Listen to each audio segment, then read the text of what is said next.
आज हम नई शिक्षा नीति 2020 के बारे में पढ़ेंगे। पहले देखते हैं नई शिक्षा नीति 2020 क्या है।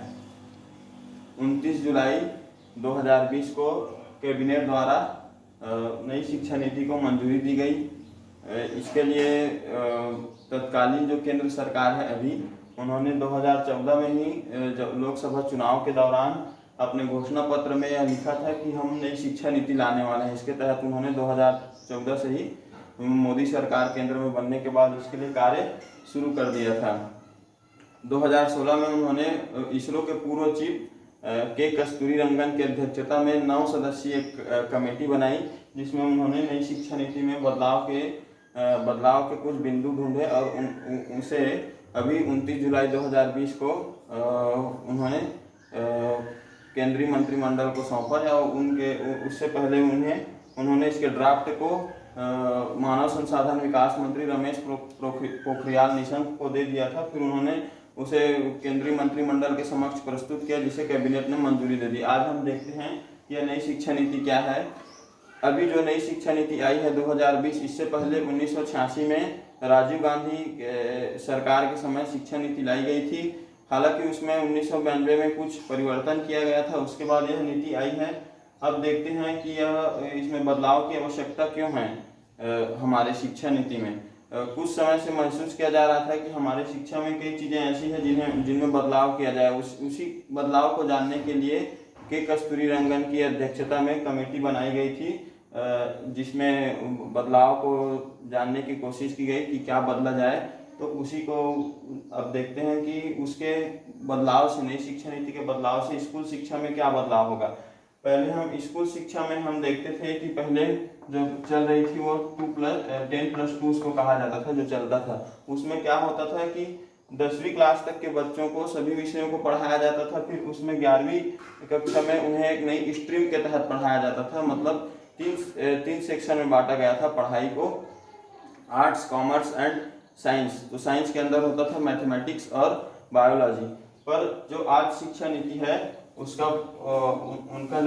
उन्हें जो बनाया गया है वो इस तरह बनाया गया है 5+3+3+4। इसका मतलब ये है कि बच्चे शुरुआत में पहले 3 साल प्री स्कूल की स्कूलिंग की पढ़ाई करेंगे आंगनबाड़ी के द्वारा या प्री स्कूलों के द्वारा, जो प्राइवेट द्वारा संचालित होता है उसके द्वारा।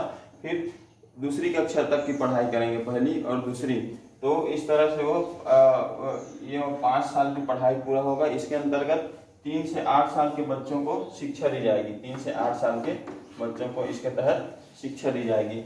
फिर उसके बाद जो है तीसरी से लेकर 5वीं तक की शिक्षा होगी 3 साल, जिसमें बच्चों को विज्ञान गणित के साथ साथ बहुत सारे जो हमारे विषय होते हैं उन्हें प्रयोगों के द्वारा उन्हें सिखाने का कार्य किया जाएगा। इसके तहत 8 से 11 साल के बच्चों को पढ़ाया जाएगा। फिर 6वीं से लेकर 8वीं तक के बच्चों के लिए ये 3++ में ये 3 वाला जो है 6वीं से लेकर 8वीं तक के बच्चों को पढ़ाया जाएगा। इसके तहत 11 साल से 14 साल तक के बच्चों को कवर किया जाएगा। फिर जो 4 साल अंतिम है, जो इसमें चौथा स्टेज है, उसके तहत 9वीं से 12वीं तक की शिक्षा दी जाएगी। परंतु इसमें यह परिवर्तन होगा कि जैसे अभी जो चल रहा है, जो शिक्षा नीति जो है 1986 की, उसके तहत क्या होता है कि बच्चे जो है एक स्पेशल सब्जेक्ट लेकर पढ़ाई करते हैं और एक उनका स्ट्रीम बांट दिया जाता है कि जैसे कि कोई मैथ्स लेने वाला स्टूडेंट है तो वो केवल मैथ्स, फिजिक्स, केमिस्ट्री और हिंदी इंग्लिश पढ़ सकता है। परंतु अब ऐसा नहीं होगा, अब मल्टीपल सब्जेक्ट सिस्टम होगा, जिसके अंतर्गत कोई आर्ट्स का बच्चा अगर कॉमर्स के किसी सब्जेक्ट की पढ़ाई करना चाहता है या फिजिक्स लेने वाला बच्चा अगर कोई आर्ट्स की या इतिहास की पढ़ाई करना चाहता है तो वो पढ़ सकता है। ओके, आइए अब हम देखते हैं कि उच्च शिक्षा में इससे क्या बदलाव होगा। उच्च शिक्षा में यह बदलाव होगा कि अभी जो जिस तरह से पढ़ाया जाता है उसमें यह है कि 3 साल का ग्रेजुएशन होता है किसी एक स्ट्रीम से। जैसे कोई बच्चा अगर बीएससी ले रहा है तो अगर मैथमेटिक्स वाला है तो मैथ्स, फिजिक्स, केमिस्ट्री और हिंदी इंग्लिश की पढ़ाई करता है। बीच में यदि उसका मन अगर उसमें ना लगे और कोई अन्य सब्जेक्ट लेना चाहता है तो वो जितना साल पढ़ा है, जैसे 2 साल पढ़ के वो कोई सब्जेक्ट चेंज करना चाहता है तो उसका 2 साल खराब हो जाता था।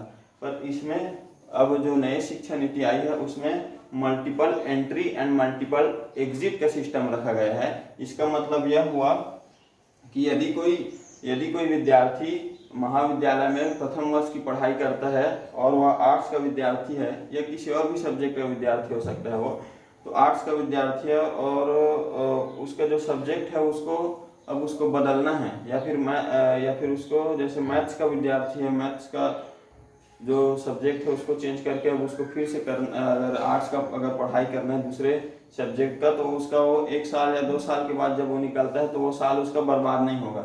यदि वह 1 साल में पढ़ाई छोड़ता है तो उसके 1 साल के लिए उसको सर्टिफिकेट दिया जाएगा, और यदि वो कॉलेज की पढ़ाई 2 साल करता है तो उसके लिए डिप्लोमा का उसको दिया जाएगा सर्टिफिकेट, और जो यदि वो 3 साल की पढ़ाई करता है तो उसके लिए उसको बैचलर डिग्री दी जाएगी।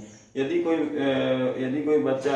विद्यार्थी रिसर्च में जाना चाहता है तो उसे 4 साल का ग्रेजुएशन करना होगा, और यदि कोई पीएचडी के लिए जाना चाहता है तो उसके लिए जो है एमफिल जो है पूरी तरह समाप्त कर दिया जाएगा, और पीजी की जो क्लास होती है वो उसको 1 साल करना होगा। ओके,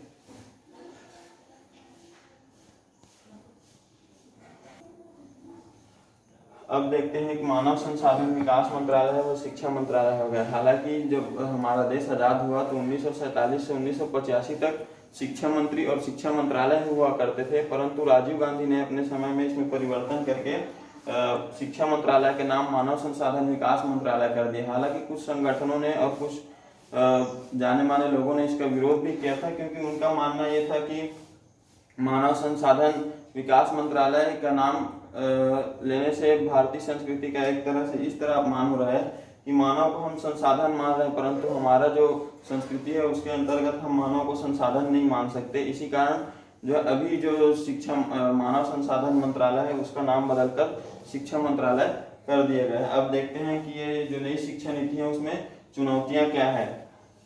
चुनौतियाँ ये है कि अभी जैसे हमारे देश में कई राज्य ऐसे हैं जहाँ पर बहुत सारे स्कूलों में टीचर के पद रिक्त हैं, या कई स्कूल हैं जिनके बिल्डिंग्स नहीं हैं वहाँ पढ़ाने के लिए, तो उनके लिए बहुत ज़्यादा अभी जैसे कि अभी जो सब्जेक्ट हैं उसके लिए टीचर उपलब्ध नहीं है, तो उसमें और जैसे